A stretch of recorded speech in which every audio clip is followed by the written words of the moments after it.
రాజధాని ప్రాంతం అనుకునే మీరు, అమరావతి అనుకునే మీరు 29 గ్రామాల్లో ఉన్న పేదల గురించి మాట్లాడే హక్కు లేదు. వాళ్ళ దగ్గర తీసుకున్న భూములకు న్యాయం ఏనాడు మీరు చేయకపోగా నిన్న ట్విట్టర్లో కూశాడంట మన లోకేష్ బాబు.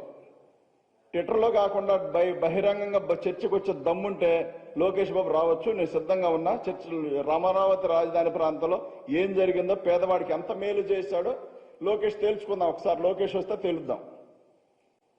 సరిగ్గా అమరావతి మీద కానీ రాష్ట్రం మీద కానీ పరిజ్ఞానం లేని వ్యక్తి లోకేష్ అయితే, ఈ లోకేష్ ట్విట్టర్లోనంట ఎవడో పెట్టే ట్విట్టర్లో ఈయన కోతలు ఏముంది, ట్విట్టర్లో ఇరుసుగు పడ్డాడంట.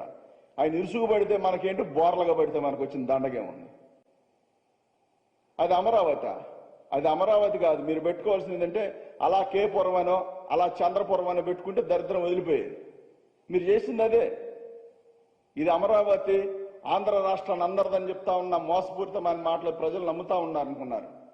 నిన్న కామెంట్లు చేసిన జేఏసీ నాయకులు గుంటూరు సంబంధించిన రియల్ ఎస్టేట్ బిల్డర్స్ వ్యాపారం చేసుకునే వాళ్ళు జేఏసీ నాయకులు. 29 గ్రామాల్లో ఏ ఊర్లో ఎన్నో తక్కువని అడిగితే ఒక్క 4 ఊర్లు సరిగ్గా సమాధానం చెప్పలేరు. వాళ్ళు కొనుక్కున్న రియల్ ఎస్టేట్ దందాలో చంద్రబాబు నాయుడికి బెనామీలుగా ఉన్న వీళ్ళందరూ కలిసి అమరావతిని ఏదో నాశనం జరిగిపోతా ఉంది, అన్యాయం జరిగిపోతా ఉందని చెప్పి మాట్లాడుతూ ఉన్నారు. పేదవాడికి ఇల్లిస్తే మరుగుదొడ్లతోనూ బాత్రూములతోనూ పోల్చే పరిస్థితి లోకేష్. కాబట్టి ఇలాంటి దౌర్భాగ్యమైన వ్యక్తులు, ఒక పేదవాడికి ఇల్లు ఉండాలి, రోడ్డు మీద పండుకుంటేనో ఏదైనా పట్ల కట్టుకొని పండుకుంటేనో దోమల కుట్టో ఏదైనా చలి జ్వరాలు విష జ్వరాలతో మరణించిన వాళ్ళు చాలా మంది ఉన్నారు. ఇంతకాలం సొంత ఇల్లు లేదు, రోడ్ల పక్కన పండుకున్నాం, ఇళ్ల పక్కన పండుకున్నాం, ఎక్కడ కావాలంటే అక్కడ. ఒకప్పుడు మాకు సొంత ఇల్లు ఇచ్చింది రాజశేఖర రెడ్డి గారు, మేము కూడా ఇల్లు కట్టుకునే పరిస్థితి లేదు. అలాంటి సందర్భాల్లో పేదవాడికి ఒక ఇల్లు ఇచ్చి అందులో పేదవాడు పండుకోవాలని ఆలోచన జగన్మోహన్ రెడ్డి గారు చేస్తా ఉంటే, వీళ్ళు ఇంకా కూడా దాన్ని అడ్డుకొని ఏదో రకంగా మరి పేదవాడే ఉండాలి, ఏ సైడ్ కాలువల పక్కన మురికి కాలువల పక్కన పండుకోవాలి, వాడు అలానే చనిపోవాలి అని చెప్పి మరి దుర్మార్గమైన ఆలోచనలతో చంద్రబాబు నాయుడు వాళ్ళ కుమారుడు ఈ జేఏసీ నాయకులు అందరూ కలిసి కామెంట్లు చేస్తా ఉన్నారు. మీకు నిజంగా పేదవాడమే ప్రేమ ఉంది, బీసీలు ఉండాలనుకుంటున్నారు, అమరావతిలో ఎస్సీలు ఉండాలనుకుంటున్నారు. మరి అమరావతి మరి భూముల విషయంలో వీళ్ళందరూ కూడా ఇళ్ల ప్లాట్లు ఇస్తా ఉంటే మీరు స్టేలు ఎందుకు తీసుకొచ్చారు? దానికి సమాధానం చెప్పరా? చెప్పే ఆలోచన ఉందా? చెప్పే దమ్ముందా? మీకు ఆ దమ్ముంటే ఆ స్టేలు ఎత్తేపించండి. 54-53 వేల ఇళ్ల ప్లాట్లు ఇస్తా ఉంటే పేదవాడి కంచంలో మీరు ఇసుకేసింది కాకుండా, మట్టేసింది కాకుండా, దుమ్ము పోసింది కాకుండా మీరు ఇంకా మాట్లాడుతూ ఉన్నారు. కాబట్టి లోకేష్ బాబు అయితేనే, వాళ్ళ బాబు అయితేనే తెలుసుకోవాల్సింది ఏంటంటే, పేదవాడి రాష్ట్రంలో చాలా సంతోషంగా ఉన్నాడు. పట్టా పట్టుకొని ఇది నా సొంత ఇల్లు, హ్యాపీగా ఉన్నాను, త్వరలో నేను నా సొంత ఇంట్లో పండుకోబోతా ఉన్నాను, కాబట్టి నేను హ్యాపీగా ఉన్నానని చెప్పి మరి రాష్ట్రం అంతా కూడా క్రిస్మస్, న్యూ ఇయర్, సంక్రాంతి కలిపి చేసుకుంటా ఉంటే మీ ఏడుపు గొడ్డు మొఖాలు మాత్రం చూస్తా ఉంటే ఇంకా కూడా ఈ రాష్ట్రం బాగుపడిపోయి పేదోడు ఏదో తింటా ఉన్నాడు, వీళ్ళందరూ కూడా ఏళ్ళకి అన్నం తినేటట్టున్నారు, వీళ్ళందరూ బాగుండేటట్టున్నారు. కాబట్టి వీళ్ళని ఏదో రకంగా సర్వనాశనం చేయాలనే కాన్సెప్ట్ అయ్యా కొడుకులు పెట్టుకొని మరి ఈ జేఏసీ ముసుగులో ఉన్న వాళ్ళందరికీ కూడా ఇదంతా కనబట్ల. వీళ్ళందరూ ఇవన్నీ చేస్తా కూడా జగన్మోహన్ రెడ్డి గారు రాష్ట్ర ప్రయోజనాల కోసం ఏమీ చేయట్లేదు. ఇంకా ఆ లోకేష్ ట్విట్టర్లో ఏదో కూశాడు, ఏమనంటే రాష్ట్రాన్ని అంతా పీక్కు తింటా ఉన్నారంట. అసలు ఏముందన్నాడు పీక్కు తింటా? మీరు పీక్కు తిని నాశనం చేసే కదా మీరు పోయింది ఇంటికి. మీ ఆస్తులు ఎంత? 2 ఎకరాల భూమి మీ 5 కానీ మీ తాత కానీ ఎవరైనా 2 ఎకరాలు ఇచ్చింది. ఇవాళ 2 లక్షల కోట్లు సంపాదించారంటే ఆ బిజినెస్ మరి మర్మం ఏంటో మరి రాష్ట్ర ప్రజలందరికీ పేదవాడికి కూడా చెప్తే డెవలప్ అవుతాడు, బాగుపడతాడు కదా. మీరే కోటేశ్వరులుగా ఉండాలా, ఏసీలు వేసుకోవాలా? ఈ జేఏసీ నాయకులు, జేఏసీ కాదు వాళ్ళు ఏసీ నాయకులు, జేదీశక్తి ఏసీలో ఉండే నాయకులు వాళ్ళు కూడా అమరావతి ప్రాంత రైతుల గురించో, ప్రాంతంలో ఉన్న దళితుల గురించో, ఎస్సీల గురించో, బీసీల గురించో మాట్లాడుతూ ఉంటే ఆశ్చర్యంగా అనిపించదు? ఎలాంటి వ్యక్తుల మధ్య మనం ఉంటున్నామా? డెమోగ్రాఫిక్ ఇన్బ్యాలెన్స్ అంటే దానికంట మీనింగ్ తెలియదంట. లోకేష్ బాబు ఇతర దేశాల్లో చదువుకున్నానంట, వేడాడో చదువుకుంటాను, తెలుగు రాదు, నీకు పూర్తి ఇంగ్లీషు రాదు. మరి ఏం చదువుకున్నావు, ఏం జరిగిందో మరి మాకైతే తెలియదు, ఎక్కడ చదివావు. కానీ ఆయనకు మళ్ళీ దీన్ని తప్పుడు ప్రచారం చేయడం ఏ ఉద్దేశంతో కోర్టుకెళ్లారు? మీరు కదా మురిక్కోపంలాగా మారుతా ఉంటే పేదవాడికి ఇల్లు ఇస్తే అమరావతిలో ఉండకూడదని కదా. ఇప్పటికీ చెప్తున్నాం, అమరావతి ఒక సామాజిక వర్గం చంద్రబాబు నాయుడు బెనామీల రాజధాని అని గ్యారంటీ చెప్తున్నాం. మళ్ళీ ఇప్పటికీ స్టిల్ అది కాదని చెప్పి నిరూపించుకునే కాన్సెప్ట్ ఏమైనా ఉందా? రండి బహిరంగంగా చర్చకి. మీరు ఎంతమంది ఎక్కడ ఎన్ని ఊరు చుట్టూ భూములు కొన్నారో మీరు అనుకున్న పరిధి వరకు మాత్రం పూలింగ్ ఉంటుంది. మీ పరిధి దాటిపోయిందంటే వాడు 7-4-5 కోట్లకి ఎకరం భూమి అమ్ముకుంటాడు అని చెప్పి దాన్ని మరి గ్రీన్ జోన్ గా పెడతా ఉంటారు. మీకు అంత ప్రేమ ఉంటే అంత వదిలేయచ్చు కదా. అంటే మీరు అనుకున్న ఏరియా మాత్రమే రాజధాని ప్రాంతంలో డెవలప్ చేసుకొని మీరు అనుకున్న ప్రాంతమే రియల్ ఎస్టేట్ జరగాలి. ఆ పక్క వాడు పోలింగ్కి ఇవ్వకపోతే గ్రీన్ జోనా? మీకు వచ్చే నష్టం ఏంటి? ఇన్ని రకాలుగా బెదిరించి భూములు తీసుకున్నారు. మీకు స్వచ్ఛందంగా భూములు ఇచ్చారా? నిజంగా రైతులు ఉన్నారు, త్యాగాలు చేసి అంటాను. త్యాగాలు చేశారో మరి రిటర్న్ గా ప్లాట్లు తీసుకొని ఇచ్చారు. రాష్ట్రం అంతా తెలుసు. త్యాగాలంటే ఉచితంగా భూములు వదిలేయటం, అది తెలుసుకోవాలి ముందు. త్యాగం చేయడం అంటే ఉచితంగా భూములు ఇచ్చేయడం. దాన్ని ఎక్కడ ఏమి ఆశించకుండా రాష్ట్ర ప్రయోజనాల కోసం ఉచితంగా భూములు చేసిన త్యాగాలు చేశారంటారు. లాభం ఆర్జించి రియల్ ఎస్టేట్ వ్యాపారం చేసి దందాలు చేసి చంద్రబాబు నాయుడు గారు వీళ్ళందరూ కలిసి చేసిన వ్యాపారాన్ని పట్టుకొని అమరావతి బ్రహ్మాండంగా ఉందని చెప్పి ఏదో డెవలప్ అవుతున్నామని జగన్మోహన్ రెడ్డి గారికి అక్కసంట. చంద్రబాబు నాయుడు గారికి ఒకటి చెప్పదలుచుకున్నారు. జగన్మోహన్ రెడ్డి గారికి చంద్రబాబు నాయుడు గారి మీద కూడా పగ ఉండదు. ఎప్పుడన్నా మేము మాట్లాడితే పెద్దవాడు కదా చూసి మాట్లాడండి పోనీండ్లే అంటూ ఉంటారు. కాబట్టి ఇంకా కూడా సిగ్గు అనేది లేకుండా ఈ రాష్ట్ర ప్రయోజనాల కోసం పనిచేస్తామని చెప్పుకునే ఈ దద్దమ్మలంతా కూడా ఒకటైతే ఆలోచించాలి. మీరు కనుక స్వచ్ఛందంగా అమరావతి డెవలప్ అవ్వాలి అనుకుని కోరుకున్న వ్యక్తులైతే, అమరావతి బాగుండాలి అందరూ ఉండాలని కోరుకున్న వ్యక్తులైతే, బీసీలు ఉండాలని కోరుకున్న వ్యక్తులైతే, ఎస్సీలు ఉండాలని కోరుకున్న వ్యక్తులైతే మీరు ఆ స్టేలు తీసేపించుకొని రండి. ఎంతో కొంత ప్రజలు నమ్మే అవకాశం ఉంది. అట్లా కాకుండా అవకాశం వచ్చిన ప్రతిసారి ఏదో రకంగా గడ్జి పెంచుకొని ఏదో రకంగా జగన్మోహన్ రెడ్డి గారు విమర్శలు చేద్దామంటే కుదరదు. జగన్మోహన్ రెడ్డి గారు పేదల పాలిట దేవుడిలా కనిపిస్తా ఉన్నారు. ఎందుకంటే ఇవాళ నాకు సొంత ఇల్లు ఉంది, ఈ ఇంట్లో నేను పండుకోగలుగుతాను, మంచి భోజనం తింటాను, నా పిల్లలు చదువుకుంటా ఉన్నారు అనే ఒక్క ఆలోచనతో రాష్ట్ర ప్రజలందరూ కూడా మంచి సంబరాలు చేసుకుంటా ఉన్నారు. ఈ అయ్యా కొడుకులు విషగులికల్లాగా పురుగు మందుల్లాగా తయారయ్యి వీళ్ళంతా కూడా ఈ రాష్ట్ర ప్రయోజనాన్ని దెబ్బతీయడానికి చూస్తా ఉన్నారు.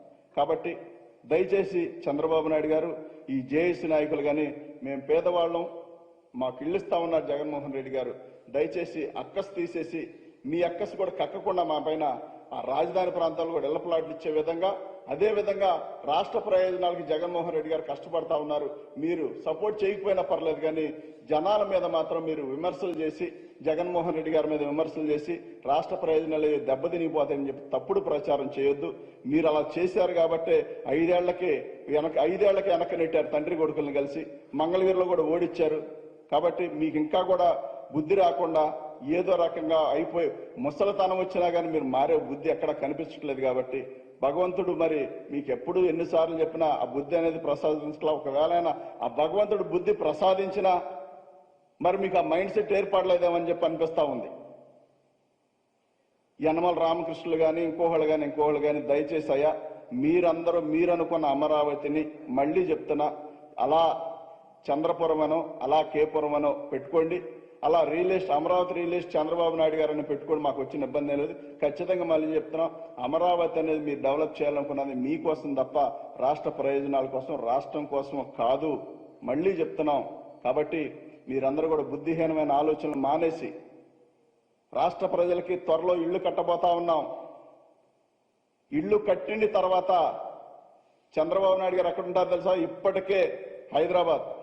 ఒకప్పుడు అంటే హైదరాబాద్ అంటే భయం, మళ్ళీ ఇప్పుడు ఏపీ అంటే భయం. అప్పుడు హైదరాబాద్ నుంచి పారిపోయి మరి అమరావతి కరకట్ట పక్కన లింగంలోని రియల్ ఎస్టేట్ వాళ్ళ హౌస్ లో దాక్కున్నాడు. మళ్ళీ ఏపీలో కరోనాకు భయపడి హైదరాబాద్కి వెళ్ళి దాక్కున్నాడు. సొంత ఇల్లుందా చంద్రబాబు నాయుడు గారికి ఆంధ్రప్రదేశ్లో? మీరు ఒక్క మాట చూడండి. సొంత ఇల్లు చంద్రబాబు నాయుడుకి ఈ రాష్ట్రంలో ఎక్కడుంది? జగన్మోహన్ రెడ్డి గారికి తాడేపల్లిలోనే ఉంది. స్థిరమైన నివాసం కట్టుకున్నారు, ఆహ్లాదకరమైన వాతావరణంలో కట్టుకున్నారు, మంచి వాతావరణం కట్టుకున్నారు. చంద్రబాబు నాయుడు గారికి సొంత ఇల్లు ఎక్కడుందండి? ఎక్కడా లేదు. అసలు ఈ రాష్ట్రం మీద ఆయన ప్రేమ ఉంటే సొంత ఇల్లు ఉండేది. ఇదే అమరావతి ప్రాంతం తాడేపల్లి, మంగళగిరి, గుంటూరు, విజయవాడ ఎక్కడో చోట కట్టుకునేవాళ్ళు. ఉండే ఉద్దేశం లేదు. కాబట్టి మరి వలస ప్రయాణికుల్లాగా ఇక్కడికి వచ్చారు అయ్యా కొడుకులు, మళ్ళీ వెళ్ళిపోయారు, హైదరాబాద్లో ఉన్నారు. రాష్ట్రం అంతా కూడా మరి మంచి పండగ వాతావరణం ఉంటే మళ్ళీ నిన్నగాక మొన్న ఇక్కడికి వచ్చి వీళ్ళందరూ కూడా మరి పేదవాడిని ఎక్కిరిచ్చే విధంగా, పేదవాడికి ఇబ్బంది కలిగే విధంగా వీళ్ళందరూ కూడా చేస్తున్న ఆలోచనలు దుర్మార్గంగా అనిపిస్తా ఉన్నాయి. కాబట్టి చంద్రబాబు నాయుడు కానీ వాళ్ళ కుమారుడు కానీ ఈ బుద్ధిహీనమైన ఆలోచనలు మానుకొని రాష్ట్ర ప్రయోజనాలకు సపోర్ట్ చేయండి. చేత కాకపోతే సవటల్లాగా పక్కన కూర్చోండి తప్ప ఇట్లాంటి పనికి మాలిన పనులు చేయొద్దు. రాష్ట్రం చాలా సస్యశ్యామలంగా ఉంది. కరోనా నుంచి కోలుకొని మళ్ళీ యథాతథంగా జనమందరూ కూడా ఎవరి పనాలు చేసుకుంటా ఉన్నారు. జగన్మోహన్ రెడ్డి గారి పాలన అద్భుతంగా ఉంది. ఆయనకు ఒకటే లక్ష్యం, జగన్మోహన్ రెడ్డి గారికి ఈ రాష్ట్రం బాగుండాలా, ఈ రాష్ట్ర ప్రజలు బాగుండాలా, అందుకోసం నేను ఎందాకైనా నా ప్రయాణం అని చెప్పి ఒక యాగం చేస్తా ఉంటే దుర్మార్గుల్లాగా మరి రాక్షసుల్లాగా ఎక్కడ పాకిస్తాన్లో ఉగ్రవాదుల్లాగా మీరు అందరు తయారై పేదవాడి ఇల్లు కూడా ఇవ్వడానికి ఇష్టపడిన మీరు అమరావతిని ఏదో ఆగమైపోతా ఉందని చెప్పి మీరు అమరావతిలో నిజంగా పేదవాడు ఉండాలని కోరుకుంటే మీరు ఇప్పటికైనా చెప్తున్నా మళ్ళీ వాళ్ళకి ఇళ్ల ప్లాట్లు అడ్డుకోకుండా చూసుకోండి. కాబట్టి భవిష్యత్తులో కంటి చూపు మేరలో మీరు కనిపించే పరిస్థితి లేదు. మీ దుర్మార్గమైన ఆలోచనలన్నీ కూడా బయటపడ్డాయి. పేదవాడంటే అక్కసు, పేదవాడంటే కడుపు మంట, పేదవాడు గంజిలో ఉప్పేసుకున్నా కానీ మీకు నచ్చని విధానం, వాడు శుభ్రంగా మంచి బట్ట కట్టుకుంటే నచ్చని విధానం, కడుపు నిండా అన్నం తింటే నచ్చడు, వాళ్ళు ఇంగ్లీష్ మీడియం చదువుకుంటే నచ్చదు, మంచి ఇంట్లో ఉంటే నచ్చదు. జగన్మోహన్ రెడ్డి గారు మరి ఏదైనా పథకాలు ఇస్తే అవి కూడా తీసుకుంటా ఉన్నారని అంటే ఇంతకంటే నీచి ఉందా? లోకేష్ బాబు కుమారుడు ఆస్తులు ఎంత అండి? 100 కోట్లు. ఏం బిజినెస్ చేస్తే లోకేష్ బాబు కుమారుడికి అన్ని 100 కోట్ల ఆస్తులు వచ్చినాయి? కాబట్టి రాష్ట్ర ప్రజలందరూ చూస్తా ఉన్నారు. రాష్ట్ర ప్రజలకు తెలుసు జగన్మోహన్ రెడ్డి గారికి మళ్లీ పట్టాభిషేకం 4-5 తడపలైన కడతారే తప్ప ఈ చంద్రబాబు నాయుడు అనే వ్యక్తిని ఆహ్వానించరు. మీ నీచమైన బుద్ధి బయటపడతా ఉంది. కాబట్టి మరి మీకు దమ్ము ధైర్యం ఉంటే చర్చకి నేను సిద్ధం. లోకేష్ బాబు అయినా పర్లా, ఈ యనమల రామకృష్ణ అయినా పర్లా, వీళ్ళ దాయాదు వీళ్ళ అధ్యక్షుడు చంద్రబాబు నాయుడు అయినా పర్లా, ఎవరైనా సరే అమరావతి మీద నేను చర్చకు వస్తా, సిద్ధపడండి. ఎవరికి ఎంత అన్యాయం చేశారో, మీరు ఎవరిని ఏ స్థాయిలో మోసగించారో, ఎన్ని భూములు కొల్లగొట్టారో, ఎన్ని రకాలుగా ప్రజలను బాధ పెట్టారో, మా అందరి పైన ఎన్నిసార్లు కేసులు పెట్టారు. ఇప్పటికీ 400-500 మంది పైన కేసులు పెట్టి మీరు ఆ కేసు తేల్చలేక ఆ కేసును ఏం చేశారే? మీరు చివరకు నోటీసులు ఇచ్చారు. ఈ కేసు మేము పట్టుకోలేకపోతా ఉన్నాం, ఈ పొలాలు తగలబడిన కేసులు కానీ ఏమీ కానీ మేము పట్టుకోలేని పరిస్థితిలో ఉన్నామని చెప్పి సిగ్గుండాల. ప్రభుత్వం మీ చేతిలో ఉంచుకొని గతంలో ఆ కేసులు తేల్చలేకపోగా పైకి ఇవన్నీ వేసేలేస్తా ఉన్నారు. ఖచ్చితంగా చెప్తున్నాను, త్వరలో సీఎం గారిని కలుస్తాను. కలిసి ఈ బొంగుల కేసు విషయం, రాజధాని ప్రాంతంలో మంటలు పెట్టిన విషయం మాత్రం ఖచ్చితంగా మళ్ళీ నిజ నిర్ధారణ జరగాలి. ఆ కేసు కట్టి దోషులను పట్టుకోవాలని చెప్పి దానిలో విచారణకి మేమైనా మా వాళ్ళు ఎంతమందిమైనా సిద్ధం అని చెప్పి తెలియజేస్తా ఉన్నాం. కాబట్టి అమరావతి ఎప్పటికీ చంద్రబాబు నాయుడు గారి రాజధాని తప్ప రాష్ట్ర ప్రజలది మాత్రం కాదండి. లోకేష్ ని దేని మీద రమ్మన్నామంటే అమరావతి విషయంలో రాష్ట్ర ప్రయోజనాల కోసం జగన్మోహన్ రెడ్డి గారు రాష్ట్రాన్ని జలగలాగా పీడిచు తింటా ఉన్నారు, జలగలాగా పీకి తింటా ఉన్నారు, సైలెంట్ గా అన్నారు. అదేవిధంగా జేఏసీ నాయకులు అమరావతిలో ఇంతమంది ఉన్నారు కాబట్టి ఇది ఇళ్ల ప్లాట్లు ఇచ్చే విషయంలో కానీ దేనికన్నా కానీ పేదల రాజధాని కానీ భావిస్తున్నాం. ఎస్సీలు ఉన్నారు, బీసీలు ఉన్నారు, మైనార్టీలు ఉన్నారు, అందరూ ఉన్నారని చెప్తున్నారు. అదే ప్రాంతంలో ఇళ్ల ప్లాట్లు ఇస్తా ఉంటే ఎందుకు అడ్డుకున్నారు? దానికి లోకేష్ బాబుని రమ్మంటున్నారు. దానికి దేనికైనా సిద్ధమే, అమరావతి పైన సరే రాష్ట్ర ప్రయోజనాల పైన సరే లోకేష్ బాబుని రమ్మని చెప్తాను. లోకేష్ బాబు వస్తే బాగుంటుందండి. 14 ట్విట్టర్లో కోస్తా ఉన్నాడు కదా, ఒకసారి తేలిపోద్ది మనోడు బాగోతున్నాడు. మనోడు ఎంతలా పనోడో ఇప్పుడు తేలిద్ది ఒకసారి వస్తే. ఈ రాష్ట్రం మీద, రాష్ట్ర ప్రజల మీద, మిగతా వాళ్ళ మీద ఎంత ప్రేమ ఉందో ఆయన తెలిసిపోద్ది. ఎంత సబ్జెక్ట్ ఉందో కూడా ఒకసారి బయటకు వచ్చింది లోకేష్ బాబు కనుక రోడ్డు ఎక్కితే.